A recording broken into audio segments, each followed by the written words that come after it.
Well then, folks, it's time for... That's right, the Daytona 500 is back. And in this video, I'm going to talk through the things that you can expect over the course of the weekend in terms of timings, who we can talk about in terms of the entry list, and you know what? Even though it's a super speedway, I'm going to try and make some predictions.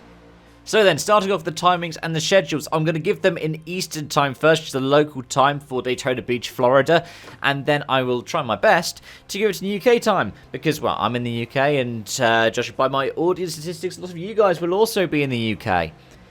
So the Daytona 500 will be running over the course of a speed week in the NASCAR Cup Series, with practice starting on Wednesday, February 12th at 10 a.m. Eastern Time, qualifying at 8:15 Eastern Time on the Wednesday. Then the duels start at 7 p.m. Eastern on the Thursday, with the second and third practice on Friday and Saturday, 5:35 Eastern, 3:05 Eastern, and then the race itself starts at 2:30 Eastern on the Sunday, the 16th of February. In UK times, that means Wednesday for the practice is going to be at about 3 p.m. UK time, with qualifying about 1:15 in the morning. The dual races will start at midnight on Friday, February the 14th, with practice 2 at around 10 p.m. on the Friday, and then practice 3 at about 8 p.m. on the Saturday, with the race itself starting at 7:30 p.m. UK time on Sunday, 16th of February. And yes, let's talk about the entry list. You don't really talk about entry lists for NASCAR races because you have the charter system, which means that certain teams have an entry to every single race. That's, for example, the 4 Hendrick Motorsports cars with Kyle Larson, Chase Elliott, William Byron, and Alex Bowman. Or the 4 Joe Gibbs Racing cars, which are the likes of your Denny Hamlins, your Christopher Bells. You have your new for 2025, Chase Briscoe is taken over from Martin Truex Jr., and you have your Ty Gibbs in the 54. But we also have a bunch of other entries, people who are not necessarily guaranteed to be racing. That's why we have the dual races. The dual races not only help in terms of setting the grid, but also determining who makes the grid, because you only get 40 entries to the event. So that means that some people will be going home on Thursday night, or in the UK, early Friday morning. And those people come as follows.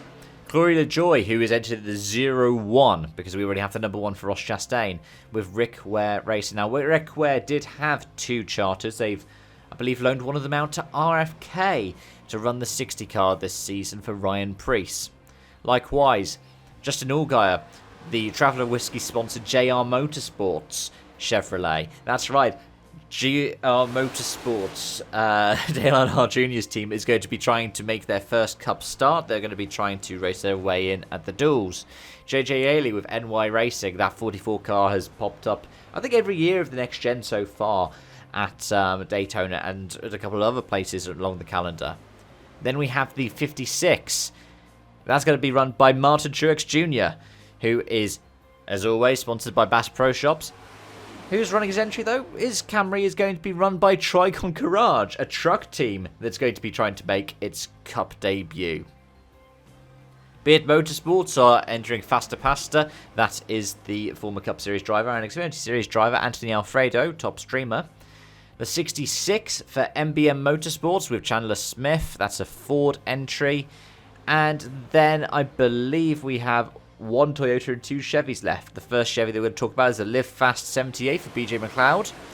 Then we have the 84 Jimmy Johnson with Legacy Motor Club. This one's sponsored by Carvana. And then the 91, which is Project 91. It's Helio Castroneves, sponsored by Wendy's. And yeah, Trackhouse will then, as a result, have 4 cars entered into the event. But let's talk about Helio's entry, because he's the first person to make most of a new rule that NASCAR's got for 2025. And it's a bit controversial.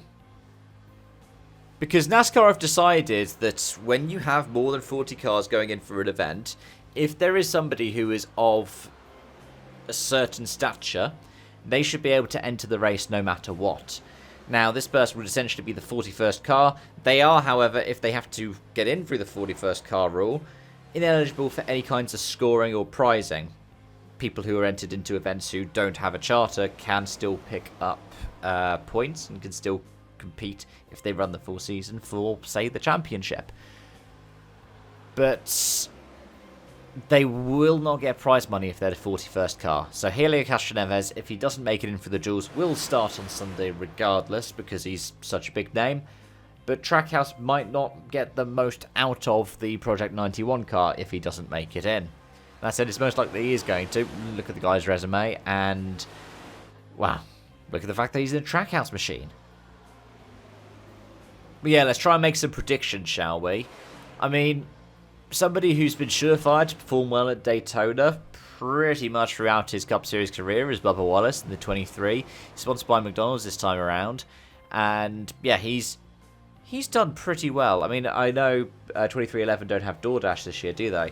But he's generally done well. I think he's got in a couple of different second places on the Daytona 500 as well. Never had a regular season points win in the NASCAR Cup Series. His Cup wins have always come in the playoffs. But yeah, I think that you can expect to see him up towards the front.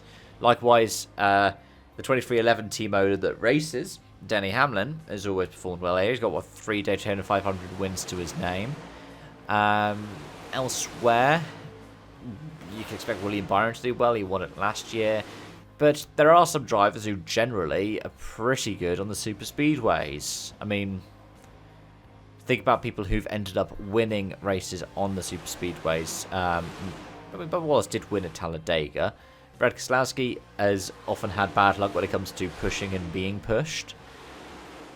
But yeah, Byron did well winning last year. Joey Logano could potentially perform quite well as well.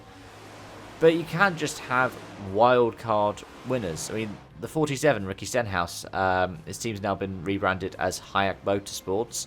He's done pretty well when it comes to super speedways before. Likewise, so has Michael McDowell, who's gone across to Spire Motorsports this season from Front Row. Todd Gilliland's had some good luck as of recently. But at the same time, you could assume that stablemates such as Carson Hocevar over at Spire or over a Front Row, Zane Smith, could also do pretty well.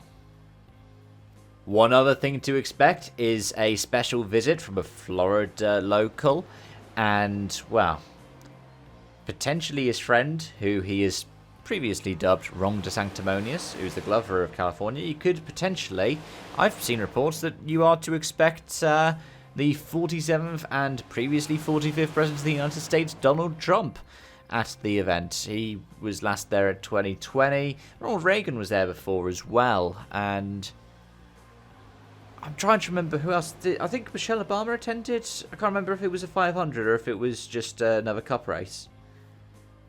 But yeah, expect Trump to, I mean, he was on the parade lap in 2020. He might try and do that again. But expect him to potentially be giving the starters orders, potentially a similar symbolism to someone like Ronald Reagan in the past. But please let me know any thoughts, predictions, or comments you may have down in the comment section down below. I'm hoping to be able to do a preview on Sunday night, if not Monday morning, for the Great American Race. So, yeah, I'll try and get it as after the fact as possible.